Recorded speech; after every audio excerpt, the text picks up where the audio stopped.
If you or a family member have been hurt because of the careless actions of another person, call Walker, Texas Lawyer. They'll work to get you the financial compensation and justice you deserve. They have 40 years of experience, and you don't pay unless you win. Call 713-881-9653 today for a consultation or go to walkertexaslawyer.com. Oh, Brad, what have you done now? Broadcasting live from Houston, Texas, and around the world.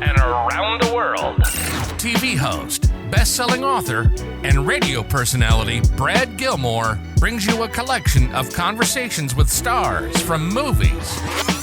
Mark Wahlberg. Hey, how are you? The legendary Mr. Christopher Lloyd. Christopher, how are we doing? I'm doing good. Great introduction. Television. Jimmy Fallon joins us this morning. Jimmy, how you doing, my friend? Good morning. Thank you so much, Brad, for having me. I appreciate this, bud. Kelly Ripa. Brad, thank you for having me. Comedy. Jay Leno joins us. Jay, how you doing? Hey, Brad, what's going on? Gabriel Fluffy Iglesias. Good morning. Music. Lola Monroe. Thank you. Thank you for having me. The legendary frontman of AC/DC, Brian Johnson, joins us right now. Brian, how you doing? Good morning, Brad. What looking to talk, give me funny lad. Grammy Award winner Maya joins us. How are you? And more. This is The Collection. Now your host, The Boat, Brad Gilmore.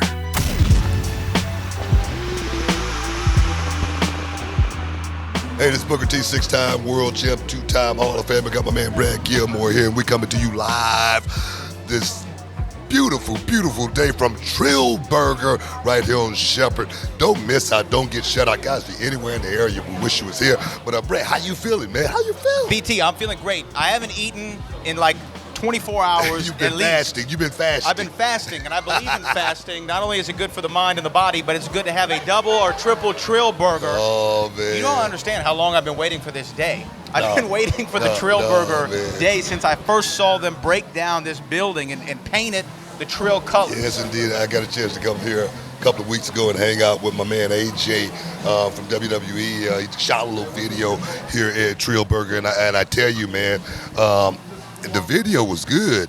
But the Trill Burger, oh my God, man, it was off the chains. And I was like, man, I got to get back and get, because I had to double. I think they say they got a triple, and I think they got a home run. So let's try to get that home run this time, do it like it's supposed to be done. Sounds like you're trying to have the grand slam. I'm trying to slide in the home plate safely, but do it quick. But you know, you're a proprietor of your own business too here in the city. What is it like to see like someone, you know, of your ilk, Bun, you know, starting it's not like he bought a Chick-fil-A, which would have been cool, right? But he started his own franchise, the Trill Burger. That's what's so cool, man, to have that, like Nino Brown say, that entrepreneurial spirit. Oh yes, that's what you gotta have in this day and age. You just lost everybody under 25. They're like, Nino Brown. Who is Nino Brown? Go back and watch New Jack City. Everybody's seen the movie. But no, man, to have that spirit, but not just to have that spirit, man, to make it through those trenches, man, because I came through that same hood that Bun came up in, you know, South Park, South Side, and, it was rough. It was rough. And you had to have a plan. You had to be strategic because we lost so many brothers back in the day. And I'm just so happy to see Bun doing so well, and not just Trill Burger, in every department. Seemed like everything he touches turns to gold. You see the Trill Burger colors? I didn't just make that up. There it is. Yeah, you know, and to me, like, Bun is one of those icons of the city. And it's cool to see him. You know, you always talk about the transition. You always think about the transition outside of wrestling. Like, how was I going to get to the next level? And now to see the Trilogy himself, who seems to be making his way over here. Yes, indeed. You know, it's one of those things. If you don't know how to change with the times will pass you by. I say that all the time. And to see the OG make that transition, be able to you know, roll with the punch, and still be here today, and not just be here, but doing so well, not just doing it for himself. He's giving back to the city. That's what it's all about. I'm giving back to the city. You know, I got a small little organization. It's called Reality of Wrestling. You know, it's a small company, but we work hard. We work hard for the people, as well as those young ones trying to come up in this life. Yeah, man. Well, you know what? I think that, it's about that time. You ready? Hey, is the time to bring him in? I think it's time to bring him in. I'm not trying to impose. Whenever the Hall of Fame is ready, let's bring Bun in now, man. Let's bring the OG Trill OG in. himself. Let's bring the Godfather of H-Town in the house. Welcome inside the Hall of Fame. Man, Bun B, getting ready to get some champagne wishes and caviar dreams, baby, right here up in Trill Burger. Hey, man, how proud of you?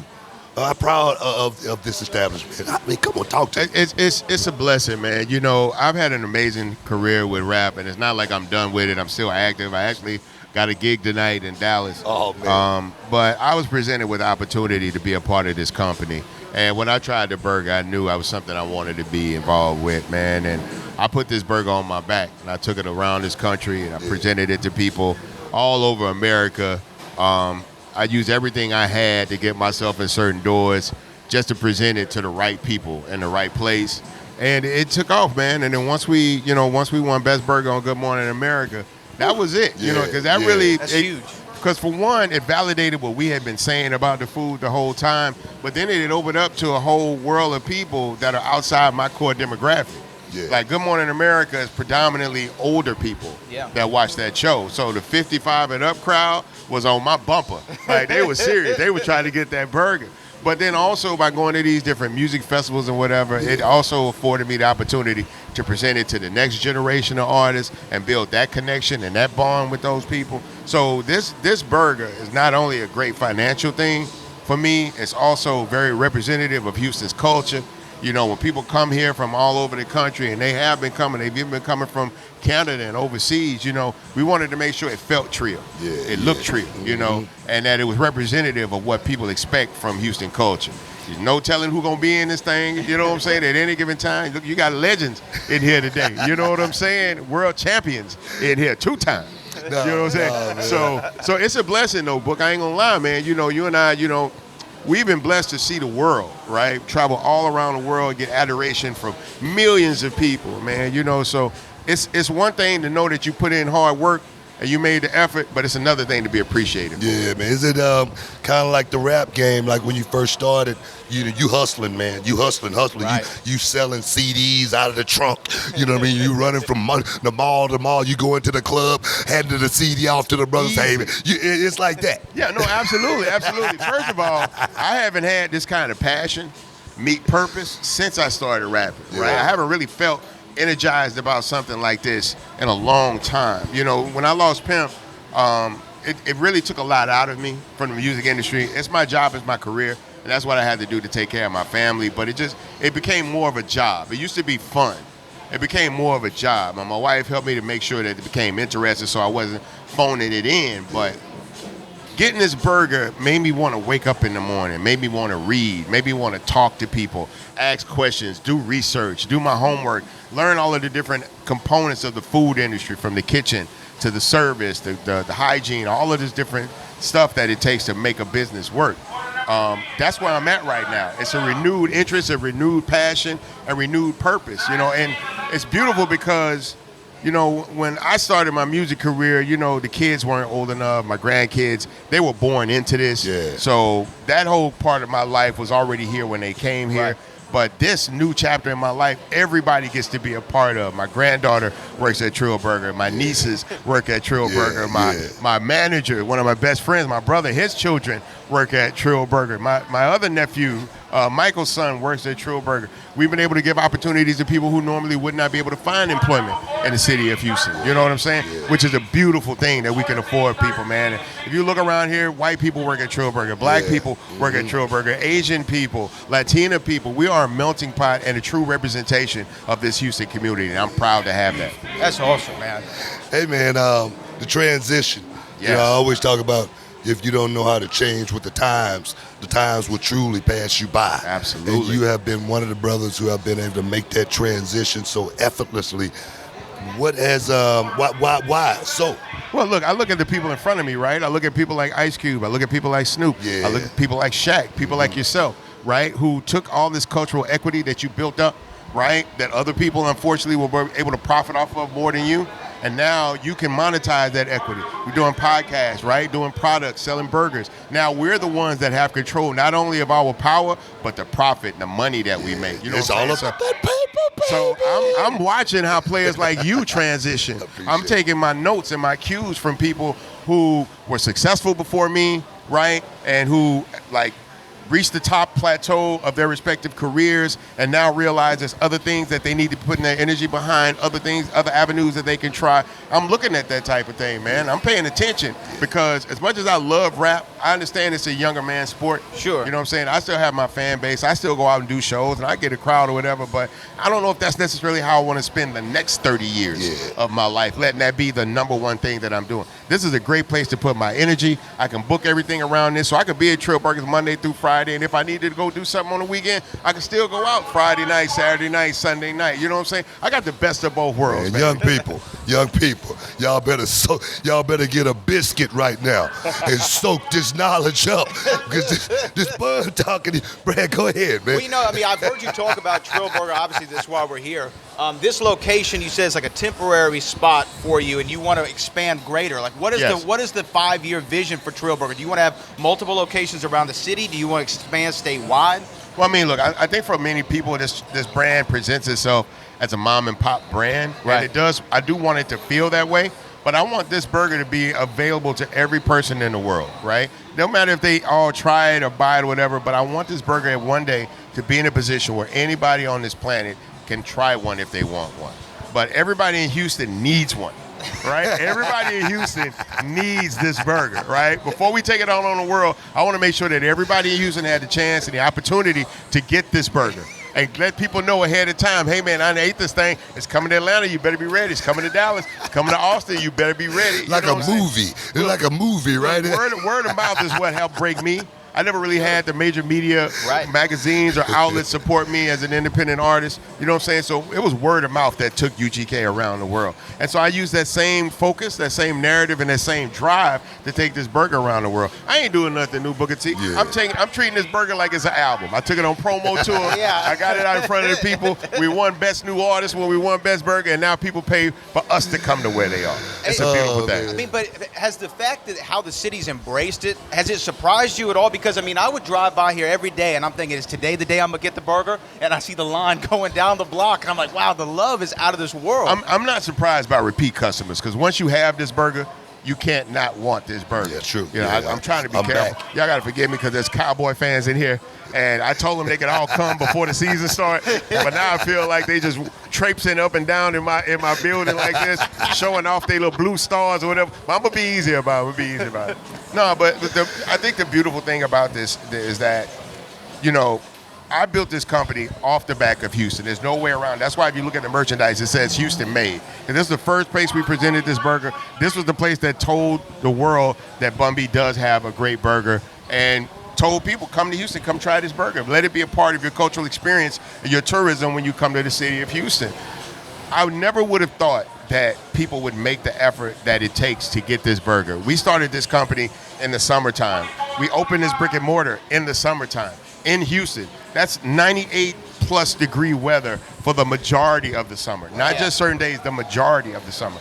People still stood outside in line. You guys got here today, it was pouring down raining. People were still standing in line to get this burger. And it's not just about me.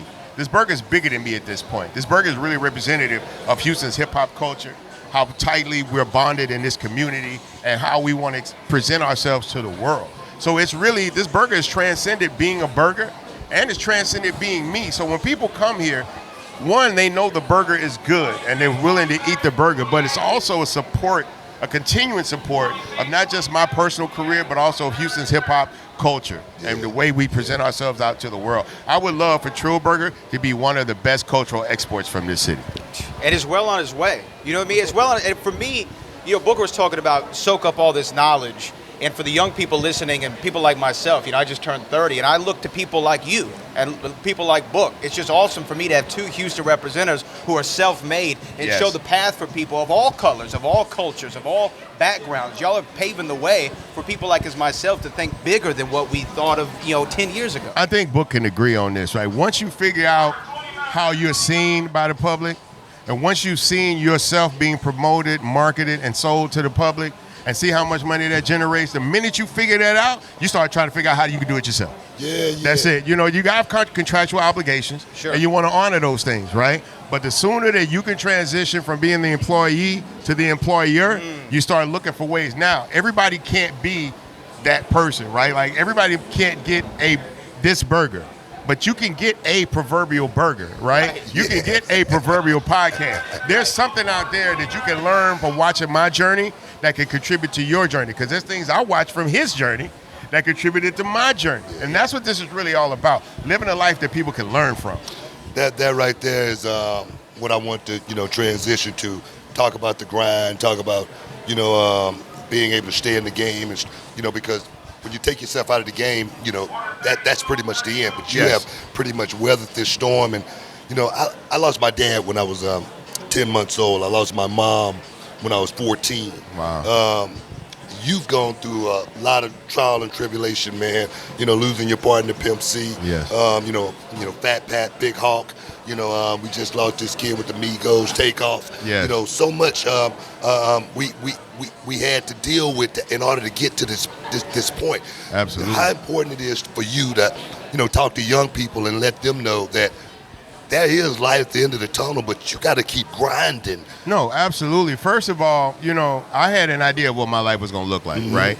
There's certain things happened, and that was not the way things ended up happening. But that didn't mean life was over for me. That didn't mean opportunities weren't open for me. But I had to be open to finding something new. I had to be open to listening to people's opinions and taking people's advice and really wanting to have a personal stake in shaping my life.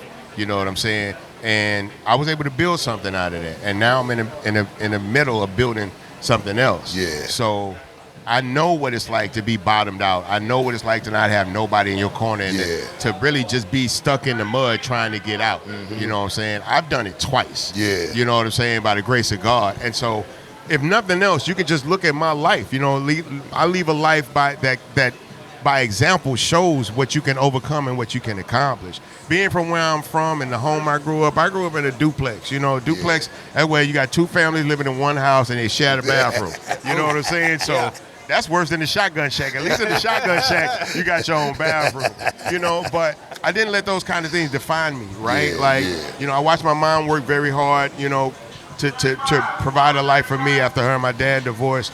And so my main drive was to try to create a life that my mother could be proud of, and then hopefully my mother could benefit from. I've been able to do both of those things. And so now instead of looking back, I'm looking forward. I took care of the people in my past. Now I got to take care of the people in my future, the children, the grandchildren. You know what I'm saying? All of those type of things. And that just really just puts a bigger, stronger fire under my feet to make this happen. I want to be successful, right? I want my partners to be successful. I want this product and this brand to be something that the people that come in here and eat and spend money with can be proud of. You know what I'm saying? And because of that, I still get up every day and I'm still on it. When you get that hustle in you and you figure out how to make something work, to build something from nothing, you don't just stop once you make it. You try to see what else you can build up. I did this with this talent. What talent did I learn strengthening that talent that can open up another door for me? For me, that was really salesmanship. Once I realized that I wasn't in the entertainment industry, I was a salesman. That's when the perspective changed. And that's when things started to really open themselves up to me and realize that everything I learned from selling music, I can use to damn near sell anything as long as I believe in the product like I believed in the music. When you talk about you're building it for the future, for the next generation, one thing that everyone's always looked at to you when they're coming up, especially in the rap game, they want the Bun B cosign, they want the feature, they want the verse. And we had a very prosperous underground scene for a very long time here in the city. You go back 5, 6, 7 years ago, you had Doe Beezy, Propane, Les, who's really transitioned, made a good career for himself. What was it like for you seeing that next crop of Houston artists come up, and how compelled did you feel to give them that cosign and to really be there for them? Well, I was there, Brad. I was just like them, I was just like them, and I had people like Too Short pull my coattail. I had people like Willie D, Jay Prince, Scarface pull my coattail, point me in the right direction, help me avoid obstacles. So I felt it was my duty once I found a level of success to reach back, and I still do. You'll still see me on new up-and-coming artist albums. You'll still see me featuring in videos. You'll see them. I invite them all to come in the store, be a part of the culture, introduce themselves to people, let people know that y'all here to represent the city. It's absolutely important to keep that going, to keep that momentum going. Once one person gets it, you try to make sure that somebody else around you gets it, and you got to pick the right people that are going to do right by the opportunity. You know what I'm saying? You can't co-sign everybody. People may not realize it, but as many records as people see me do, I turn down just as many, if not more, because everybody doesn't deserve to be attached to my legacy. When I give somebody a co-sign, I'm attaching them to my legacy. Yeah. And everybody don't really deserve to be a part of that. You know what I'm saying? But if I can find somebody that's focused, got their head on right, got a strong team behind them, and got a real purpose as to why they're trying to do what they do, I feel compelled to get behind it. And a lot of those dudes, a lot of those songs that I do, I don't even take the money from these dudes sometimes, because for me, I'm pretty good right now, right? I don't necessarily need the money, but if I'm really trying to help these artists, there's probably places they can put that money that can get them more out of it than giving it to me. Sometimes I'll turn down a feature and be like, you're not ready for a Bun B feature because your system doesn't have the infrastructure to take advantage of it. So if you was going to pay me X amount of money to do this verse, what you need to do with that money is put some here, put some there, and then sit on this in case one of those pop, and then you can chase that momentum. And then when you get where you need to be, come back and holler at me. Yeah, all those names Brad was just talking about there. Yeah, the propane. Yes. Those young guys, you know, they seem they got to have their heads on their shoulders. Yes. They seem to be in the right place. We work with Les all the time, and he's just a down-to-earth dude. Absolutely. Is the rap game in a different place today than it was back when you was running? It is. And it works both ways, right? The beautiful thing about the music industry now is that the artist is in a position to capitalize off of their talent more than ever. Yeah. Artists does not necessarily need a record company. They don't need A&R. They don't need that big system to be successful. You can bring it straight to the people. It's peer-to-peer now. So if you have enough, belief in yourself, you have minimum amount of structure and some type of funding behind you, you can actually build your own momentum. The problem with that is that because so many people see money now, right? When I started, there wasn't really a lot of money involved in hip-hop. No rappers were rich when I started, right? They had cars and jewelry and stuff like that, but nobody was rich. Nobody was a multi-millionaire. So being a part of hip-hop culture just meant that I wanted to prove I was good at what I did.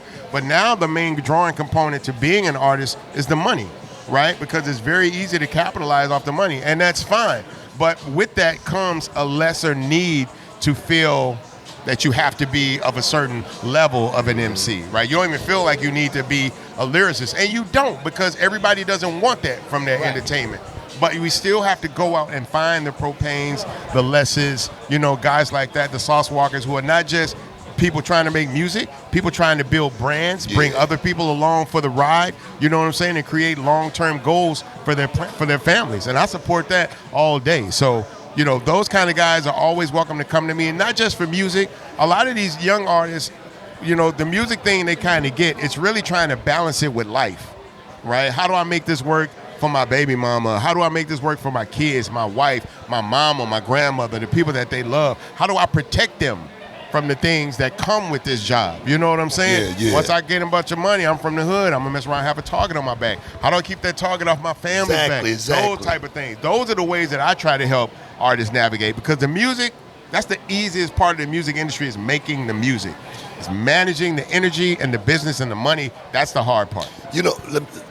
Top on that right there. When I first got in the wrestling business, I had a lot of friends around me that I knew if I hung around that area, I wasn't going to do nothing. Right. I got in it. I ended up picking up everything, and I moved to Atlanta. I said, man, I want to get close to it. I want to make sure I put everything in this in order to make it work. I did that. But you stayed right here in the city, man. You ain't moved. You ain't go nowhere. You had that target on your back. How'd you make it through all those trenches and pitfalls and whatnot? By the grace of God, I can't sit here and act like I'm nothing special. I'm just like everybody else trying to make it every day. Yeah. But I do feel touched, right? I do feel like, through everything that I went through, somebody still grabbed me and kept me away from it. You know what I'm saying? Mm-hmm. The things that I went through, I kind of had to go through to learn the lessons that I learned to become who I eventually became.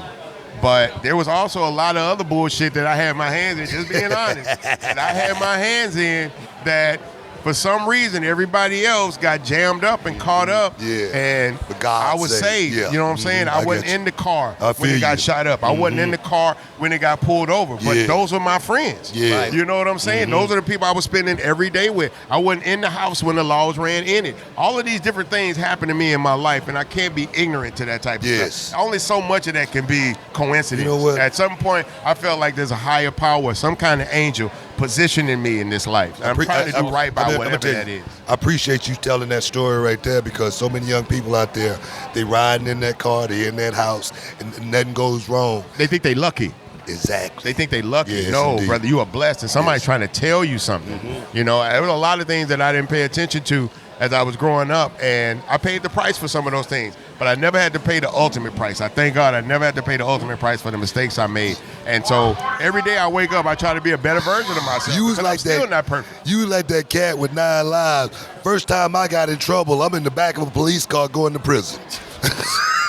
And that's what the young people need to know. That's what you need to know, young people. You need to know it only takes one mistake to throw your whole life away. Yes, indeed. You know what I'm saying? Yes. Getting in trouble is super easy. You can get in trouble without even trying to get in trouble. Getting out of trouble is one of the hardest things you will ever do in this world. Trying to prove to people that you're a good person when everything about what you've been doing says you're not, that's a hard thing to turn around. It's a hard thing to turn around in this world. You know, I mean, we have a big wrestling audience, obviously. You know, Book being who he is. What is your kind of background with wrestling? Were you a fan growing up? Who are your favorites? Man, look, I come from the Junkyard Dog / Stagger Lee era, right? I come from Hacksaw Jim Duggan with the 2x4 with his thumb up. You know what I'm saying? Rest in peace to the Iron Sheik. You know, I came up in that era, man, like the golden era, some would say, of wrestling, where it really transcended from these small independent leagues around the country to this big conglomerate that we see today. It's literally been some of the greatest entertainment in this world for over the past 30 plus years. You know what I'm saying? Some of the biggest sporting events held in this world were wrestling events. And make no mistake about it, wrestling is a sport. You call it what you want to, but you try to do it in bad shape. You try to do it in bad shape if you want to. You know what I'm saying? You'll F around and find out. But no, man, I come, as a child, man, you wanted to be a superhero or your favorite wrestler, right? Because it was really about how masculine you felt, how strong you felt, and wrestling was always a representation of that. Even if it wasn't the biggest guys like the Kamalas of the world or the Andre the Giants, you still had the Jimmy Fly Snookers who were in great shape, but also very athletic. You know what I'm saying? And so, and I mean, I'm from Texas, so the Von Erich family, you know what I'm saying? Like, that's tradition here, So, no, wrestling has always been a part of my life. And it's so amazing that the people that I used to look up to and watch on TV are now, I have these people's phone numbers, like I'm from Texas, getting to know Booker T, getting to know Earl Campbell and, Clyde Drexler and people like that. You don't even think like that when you're a kid. That, even if you met these people, you would always be looking up to these people. And I still look up to Booker, but it's beautiful that Booker looks straight ahead to me. He doesn't look down at me. You know what I'm saying? You can meet your hero sometimes, and it could be some of the worst experiences in life. That they would not be who you thought they were, and not the men they presented to people. And I get it. Many people are playing characters. Maybe everybody doesn't have to live up to that, but you have to be careful about how you present yourself in this world, particularly to young people. Because if they hear one thing and see another, it's going to be disappointing, and it really sends them a different way. It really makes them think, well, damn, I thought I had to be like this, so if people would see me like this. But if he ain't like that, then I don't have to be like that. So we don't want to lead the kids the wrong way. And we know with music, entertainment, period, a lot of children are watching what we do. You know what I'm saying? It's just incredible for me. I don't mean to cut you off there, but it's incredible for me. My two biggest passions growing up were wrestling and hip-hop. Being from Houston, standing next to y'all, it's just an incredible thing. Mission accomplished, Brad. Hey, man, I would have never believed it if you told me this was going to happen. But, you talk about being nice. Everyone out in this city has a Bun B story. They got a Booker T story, and they're never bad stories. I remember Kanye said on his first album, nicest Bun B, when I met him at the Source Awards, right? Where does that come from? Why do you always feel like you want to have that, presentation about yourself? A wise man told me a long time ago, walk in every room like your mama there. Wow. And so that's what I do. I walk in every room and I carry myself in a way that if my mama was in the room, I would be carrying myself. You know what I'm saying? Because that's who I've always looked at myself in this world, not so much a representation of me, but a representation of my mama. right? How I, whenever I make a mistake, I feel bad because I know my mama didn't raise me like that. Right? Yeah, Whenever I make the wrong decisions, I feel bad because I know my mother didn't raise me like that. And so everything I do, every choice I make, every decision that I choose is based off the people that sold into me, the people that loved me and pushed for me and gave to me when I had nothing, created opportunities for me when I had none, and supported me when I had no support. Yes. Those are the people I don't want to let down. I'm taking that with me forever. Walking like your mom's there? No, it's simple. I mean, I use that same analogy. Please, thank you, yes, ma'am, Yes. no, sir. Yeah. They'll take you so far in life. First impressions is one thing, but that lasting impression is what you really want to make on people. It's important for me that every time people meet me, they meet the same person. Yeah. So if you talk to 1,000 people about Bun B, each one of those people will tell you about the same person. They're not going to tell you about two different And the thing Bun is, Bs. no matter how you feel, they're going to feel that way. Yes, That's absolutely. the thing. That's the thing. Because it's never, I always say, it's never my experience, it's their experience. Yeah, for me, these things are, as they say, like a dime a dozen, right? When I interact with a fan, that's a dime a dozen for me. Right. When a fan interacts with me, it's 1 in a million. Yes. And that's the dynamic that exists. So, and Warren Moon said this alone, this nothing stuck with me more than this. Warren Moon said, if you're a person of influence and you're having a bad day, stay home. Exactly. Oh, Stay man, home. that's a good one. Just don't mess up the experience for people. Oh, my God. You know what I'm saying? Because these are the people that, for him, these are the people that buy the tickets. They buy the jerseys, right? They're the ones that take care of my family. If you know you're not in a good mood and you know you're not going to have a good interaction with people that day, just stay home. Just stay home because you never know. Bro, like I've met people who were teenagers when I met them, and now they're vice presidents of Fortune 500 companies, and I get corporate gigs and phone calls and shows and all these different bookings just because I was kind to somebody 20 years ago. I was courteous to somebody 17 years ago. You know what I'm saying? Yeah. You'd be surprised how little gestures can grow into big opportunities. Games to be sold, not told, but you're telling it right now. You're telling it right Look, now. man, it's the Hall of Fame. I'm not holding back. I'm not holding back. I've said this on our show. I've said it for years on other shows. I even have the 45 on my wall in my office. International Players Anthem's the greatest rap song ever created. Oh, man, thank you. Ever recorded. Thank Hot you. 97 just named it one of the top 50 hip-hop songs of all time in 50 years. I'll take that. I want to know about not just the genesis of the record, but this is what all the rap nerds want to know. How'd y'all come up with the order of operations? Andre start, then Pimp, then you, then Big. So you don't want to come. You don't want to try to come before Andre because Andre's going to close it out. So it's best to just get him out there up front and get it out the way. The craziest thing about this record that it was never meant to have Outkast on it. This was actually a record with UGK and 3 6 Mafia. Right. Things happened with them in the label. So the label, they got into it. They stopped clearing them. So we could still, and they produced the record, but their production deal wasn't with the same label that their group deal was. So the beat could stay, but the group had to go. Same time, this was going on, a sampler of the album was sent out in LA during All-Star Weekend. Big Boy and Andre both got the sampler separate. And they weren't even recording together at that time because Andre was doing a lot more acting. So Andre calls and says, hey, man, I just heard this record. Are y'all done? I want to get on it. We're like, no, it's never done if you want to get on it. He was like, cool. But he's like, I don't want to rap to the drums. I just want to rap to the sample. Then I get a call from Big Boy. Hey, man, I just heard this record. This bitch jam. Are y'all done with it? No. What do you think? I want to rap on it, but I just want to rap on the drums. I don't want to rap on the sample. So in 2 phone calls, I learned exactly why Outkast existed as it did, right? Because they were complete polar opposites that, when put together, created the perfect complement to each other. So Andre did his verse. We put him at the beginning. Big said his verse. We put him at the end. Made a nice little sandwich. You know what I'm saying? So produced by 3 6 Mafia, UGK record featuring Outkast. I don't really know how much more you could do. I mean, that's royalty, right? I just don't know how much more you could do to make a hit record. And to have 4 iconic verses that people, I know every time you perform the record, everyone knows every word. Oh yeah, I'm lucky because the drums switch up on my verse, right? So everybody has parts of the record that complement them, right? Yeah. Andre with no drums in it, then as soon as the drums kick in, Pimp comes in, sets off the tone. I come in, add a little double time energy to it, and Big Boy comes in and wraps it up. It's beautiful, man. I know you're probably thinking, Book, where'd you find this white kid? You know what? I bumped into Brad once or two times before. It's well understood how Brad gets down. And it's genuine. That's why I rock with him. This is who he is. In this suit and tie, loving UGK. That's exactly who Brad is. I appreciate that, Bun. Nah, man, I know you got to get out of here. I know you got to get back to the Dallas, and I know you got to get out of here, guys. We're at Trill Burger at 3607 South Shepherd. Yes. Make sure you get down here and get you one of them Trill Burgers as soon as you get a chance. Anything you want to leave the listeners with before we part ways? Look, man, it has been an honor and a pleasure to have the Hall of Fame record live here. Y'all have no idea how many podcasts, video shows, TV shows have asked to film in Trill Burger. This is the first. Appreciate you. This is the first. This is a Houston-made company. Houston legends should get first access to anything we're doing in here. So when Book asked to do it, I said, you got it, champ. No problem. Then he said, well, you know it's me and Brad. I said, Brad, my guy, let's get it. Brad, my dude, let's get it. I want to thank Hall of Fame people out there, all the listeners, all the supporters, but most importantly, the subscribers for supporting these guys. You know what I'm saying? I'm going to support them, and you should too. Hey, guys, stick around. You're in the Hall of Fame. We'll be back in a minute.